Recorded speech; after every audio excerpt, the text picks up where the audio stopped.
Assalamualaikum warahmatullahi wabarakatuh. Perkenalkan, nama saya Najma Sabila Mulki, kelas 3 SIP, jurusan PBSI. Di sini saya akan memaparkan hasil observasi tipologi belajar pada siswa SMP.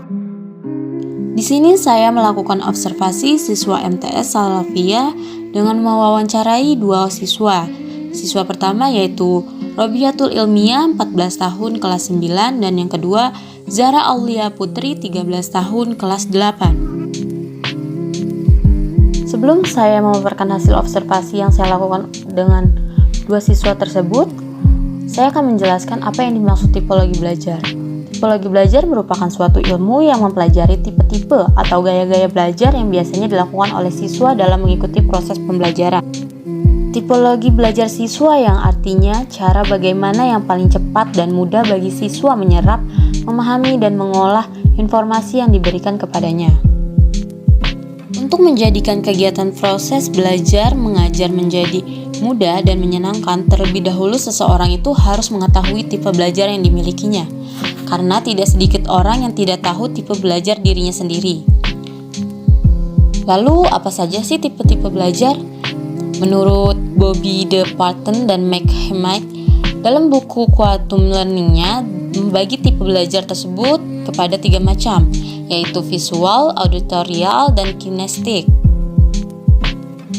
Adapun teori belajar dalam psikologi pendidikan, menurut hasil wawancara yang saya lakukan dengan siswa SMP tersebut, teori yang cocok dengan mereka adalah teori humanistik dan teori kognitivisme, yang dimana teori humanistik juga berupaya memahami perilaku belajar dari sudut pandang pelaku, bukan dari sudut pandang pengamatan.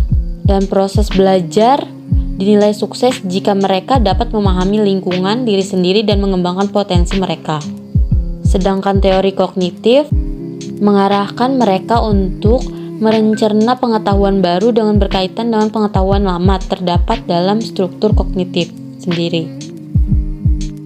Hasil dari observasi terhadap dua siswa tersebut, saya menyimpulkan bahwa tipe belajar mereka cenderung lebih ke tipologi belajar visual dan juga auditorial.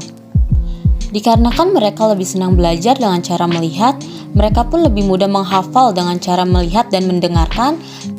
Mereka pun lebih senang jika belajar melihat gambar. Dan jenis belajar yang digunakan adalah jenis belajar kognitif, yang dimana proses ini mengarahkan mereka untuk mencerna pengetahuan baru yang berkaitan dengan pengetahuan lama yang terdapat dalam struktur kognitif. Dan teori humanistik.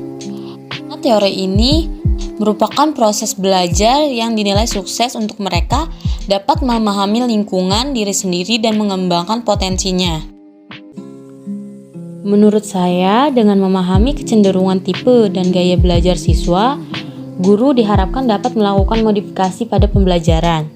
Guru juga dapat memilih dan memberikan materi pelajaran yang sesuai dengan kecenderungan perasaan, penginderaan, dan mendorong siswa.